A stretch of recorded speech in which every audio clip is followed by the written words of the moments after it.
Olá! Sabe aquela sensação de olhar para um texto de milhares de anos e pensar: como é que isso pode dizer alguma coisa para mim hoje? Parece um desafio, né? Mas e se existir um método, um caminho testado e aprovado para fazer exatamente essa ponte? Pois é, essa é a grande pergunta. Como que a gente pega um texto de uma cultura tão distante, de uma outra língua, de um outro tempo, e faz ele ressoar de verdade no mundo de hoje?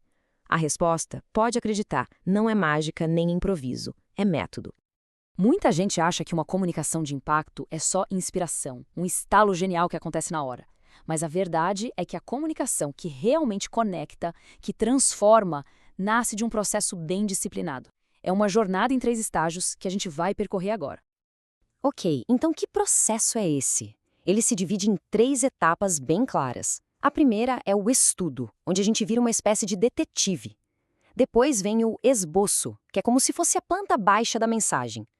E por último, a entrega, que é o momento de criar conexão. Vamos começar pelo primeiro passo. Vamos lá, estágio 1, o trabalho de detetive. Essa aqui é a fase mais intensa e, para ser sincero, a mais importante de todas. O objetivo é um só: descobrir o que o texto queria dizer para as pessoas que ouviram pela primeira vez. Parece simples, mas é aqui que tudo se decide. Se a gente erra nessa etapa, a mensagem toda pode desmoronar. O primeiro passo de qualquer detetive é saber que tipo de pista ele tem nas mãos. Quando a gente fala de textos, essa pista é o gênero literário, o jeito que o autor escolheu escrever. Se é uma história, um poema, uma lei, define as regras do jogo. Afinal, ninguém lê poesia do mesmo jeito que lê um manual de instruções, certo? E o legal é que dá para simplificar tudo em 3 grandes categorias. Se o texto é discursivo, o negócio é seguir a linha de raciocínio, a lógica. Se é histórico, o foco está na jornada do personagem. E se for poético, o segredo é sentir a imagem completa, a emoção por trás das palavras. Cada gênero tem uma chave diferente, e o erro mais comum é tentar abrir todas as portas com a mesma chave. Depois do gênero, vem o contexto. E essa analogia aqui é simplesmente perfeita. Ignorar o contexto é como chegar no meio de uma conversa de 1 hora e ouvir só a última frase. A gente até entende as palavras, mas perdeu toda a intenção, toda a emoção. O contexto é o que dá vida ao texto.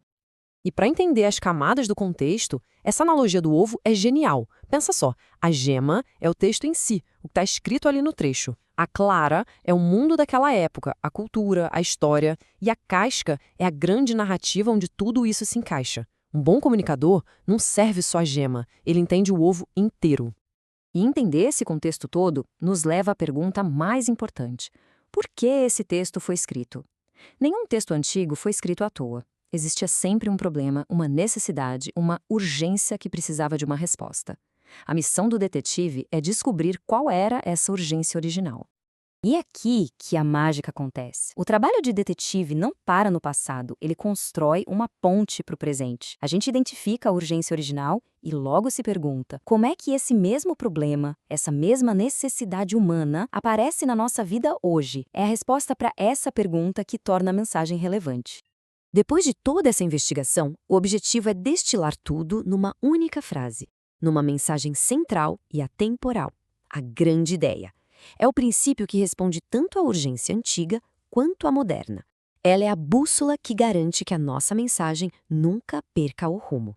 Muito bem, o trabalho de detetive terminou. Já temos os nossos ingredientes. Agora, no estágio 2, a gente vira uma espécie de arquiteto. É hora de desenhar a planta baixa, organizando todo esse material de um jeito que tenha lógica, clareza e principalmente impacto. Essa analogia do chefe é perfeita. Ninguém quer receber uma cesta de ingredientes crus e ter que se virar, certo? A gente quer a refeição pronta. Da mesma forma, o comunicador não pode simplesmente jogar um monte de fatos para o público. Ele precisa organizar tudo num esboço, numa mensagem coerente e saborosa. E a estrutura de uma mensagem poderosa segue uma jornada muito intuitiva. Primeiro, a explicação. O que isso quer dizer? Depois, a implicação. Ok, entendi, mas e daí? Por que isso é importante? E por fim, a aplicação. Certo, isso importa. O que eu faço com isso agora? É um caminho que vai da cabeça para o coração e do coração para as mãos. E, finalmente, chegamos ao estágio 3, a conexão. A pesquisa foi feita, a planta baixa está pronta, agora é o momento de dar vida a tudo isso e de se conectar de verdade com as pessoas que estão ouvindo. E este é um ponto crucial que separa uma comunicação boa de uma comunicação extraordinária. A entrega não é sobre ler um roteiro, é sobre olhar para o público e construir uma ponte humana. O foco sai do papel e vai para o coração de quem ouve.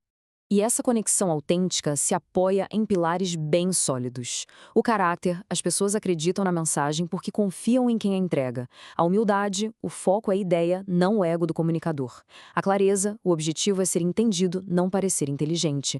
E um senso de propósito, a convicção de que aquela mensagem realmente importa. Então, vamos recapitular a jornada? A gente começa com uma análise profunda de detetive, depois desenha uma planta baixa clara para criar impacto e termina com uma conexão autêntica para dar vida à mensagem. É esse processo intencional que transforma um texto antigo em algo que pulsa com relevância hoje. E para fechar, fica aqui uma reflexão. Imagina o impacto se toda a comunicação importante começasse com esse nível profundo de respeito. Respeito pelo material original e um respeito enorme por quem está do outro lado ouvindo. Que tipo de conversas a gente teria? Que tipo de mundo a gente poderia construir?